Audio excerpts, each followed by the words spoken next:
Hello दोस्तों, CAD series में आप सबका स्वागत है। आज के इस वीडियो लेक्चर में मैं आपको सर्कल कमांड के बारे में बताऊंगा। ऑटोकैड में हम सर्कल को अलग अलग तरीके से ड्रॉ कर सकते हैं। वो अलग अलग ऑप्शंस कौन सी हैं, उसके लिए हम सर्कल के नीचे जो एरो है उस पर क्लिक करेंगे तो हमारे पास वो सारी ऑप्शंस ओपन हो जाएंगी जिन तरीकों से हम सर्कल को ऑटोकैड में ड्रॉ कर सकते हैं। तो चलिए दोस्तों, वन बाय वन करके इन तरीकों से हम सर्कल को ड्रॉ करके देखते हैं। सबसे पहली ऑप्शन है सेंटर रेडियस। अगर मैं इस ऑप्शन पे क्लिक करता हूं तो मेरी ये ऑप्शन एक्टिव हो जाती है सर्कल को ड्रॉ करने के लिए। और इसके साथ ही आप कमांड बार पे देखें तो यहाँ पे लिखा है specify centre point for a circle.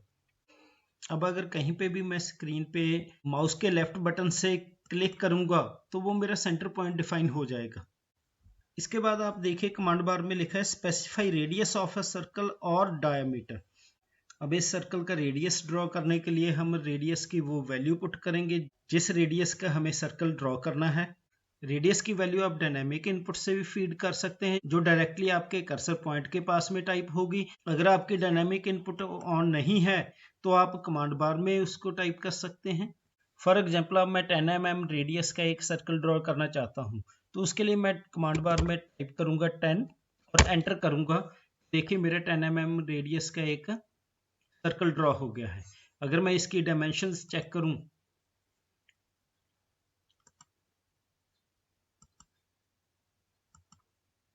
तो देखिए ये मेरा 10 mm का एक सर्कल ड्रॉ हो गया है जिसका रेडियस 10 है। नेक्स्ट ऑप्शन है सेंटर डायमीटर। अगर मैं सेंटर डायमीटर पे क्लिक करता हूं तो इस ऑप्शन से भी हम सर्कल को सेम वे में ड्रॉ कर सकते हैं जिस वे में हमने रेडियस की हेल्प से किया था। उसके लिए दोबारा हम सेंटर पॉइंट डिफाइन करेंगे। जैसे सेंटर पॉइंट डिफाइन करते हैं इस ऑप्शन में हमने रेडियस की वैल्यू नहीं फीड करनी, हमने डायमीटर की वैल्यू फीड करनी है। अगर मैं सेम 10 mm रेडियस का सर्कल ड्रॉ करना चाहता हूं तो उसके लिए डायमीटर मेरा 20 हो जाएगा। तो यहाँ पे मैं 20 की वैल्यू पुट करूंगा और एंटर करूंगा तो देखिए दोबारा मेरा वही साइज का सर्कल ड्रॉ हो गया है जो मैंने 10 mm रेडियस की वैल्यू पुट करके ड्रॉ किया था। अब अगर इसका डायमीटर चेक करें तो इसका डायमीटर आपको 20 मिलेगा। ये देखिए। इसके बाद सर्कल को ड्रॉ करने की ऑप्शन है 2 पॉइंट।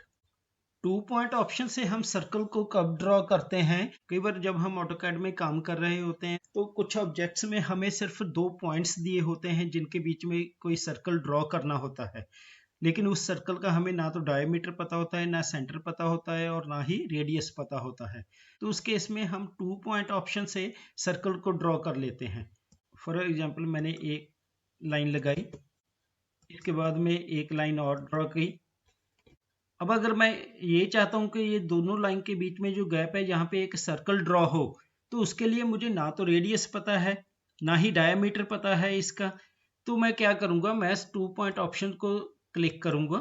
2 पॉइंट ऑप्शन से मैं इस पॉइंट को क्लिक करूंगा और फिर इस पॉइंट को क्लिक करूंगा तो देखिए मेरा सर्कल उन दोनों पॉइंट्स के बीच में ड्रॉ हो गया। सेम इसी तरीके से अगर हमें कोई 3 पॉइंट्स के बीच में सर्कल ड्रॉ करना है, फॉर एग्जांपल एक लाइन यहाँ पे दी है, एक लाइन यहाँ पे दी है और एक लाइन यहाँ पे दी है।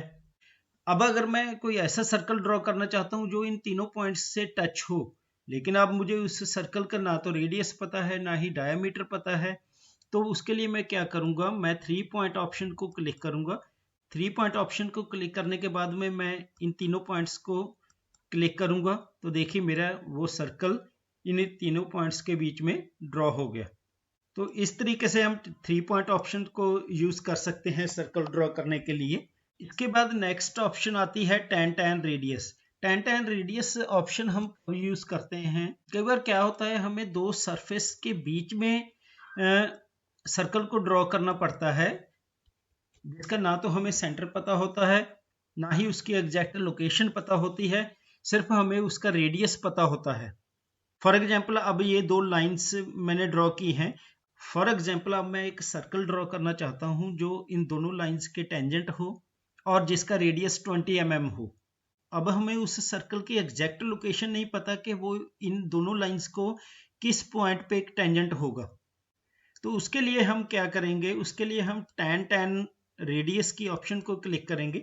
इस ऑप्शन को क्लिक करने के बाद आप देखिए यहाँ पे लिखा है specify point on object for first tangent of the circle.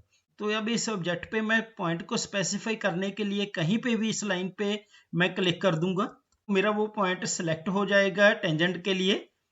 इसके बाद में लिखा है specify point on object for second tangent of the circle. अब सेकंड टेंजेंट मुझे चाहिए इस लाइन पे भी कहीं पे भी मैं क्लिक कर दूंगा। अब उसके बाद में ये कह रहा है स्पेसिफाई रेडियस ऑफ सर्कल। अब मैं रेडियस डिफाइन करूंगा। रेडियस मुझे चाहिए 20 mm। जैसे मैं 20 टाइप करके एंटर करूंगा तो देखिए 20 mm रेडियस का मेरे एक सर्कल ड्रॉ हो गया है जो इन दोनों लाइंस को टेंजेंट है। तो इस तरीके से हम टेंजेंट रेडियस की ऑप्शन को यूज कर सकते हैं। सिमिलरली हम ट्रिपल टी ऑप्शन को भी यूज कर सकते हैं सर्कल को ड्रॉ करने के लिए, जिसका मतलब होता है टेंजेंट टेंजेंट टेंजेंट। इस ऑप्शन को हम कब यूज करते हैं, कई बार हमें ऑटोकैड में काम करते वक्त 3 सरफेसेस के टेंजेंट हमने कोई सर्कल को ड्रॉ करना होता है। फॉर एग्जांपल ये एक लाइन है, एक लाइन ये है, एक लाइन ये है। फॉर एग्जांपल अब मैं एक सर्कल ड्रॉ करना चाहता हूं जो ये तीनों सरफेसेस को टेंजेंट हो, तो उसके लिए मैं क्या करूंगा, उसके लिए मैं tan ऑप्शन को क्लिक करूंगा। क्लिक करने के बाद में मैं पहली लाइन को क्लिक करूंगा, फिर दूसरी लाइन को क्लिक करूंगा, फिर तीसरी लाइन को क्लिक करूंगा। जैसे ही मैं ये तीनों लाइंस को क्लिक किया तो मेरा ये सर्कल ड्रॉ हो गया जो इन तीनों लाइंस के टेंजेंट है। तो इन तरीकों से हम ऑटोकैड में कोई भी सर्कल जो है उसको ड्रॉ कर सकते हैं। आशा करता हूँ आपको ये वीडियो पसंद आई होगी। अगर आपकी कोई क्वेरी है तो आप कमेंट बॉक्स में लिखकर ज़रूर बताइए। Thank you very much.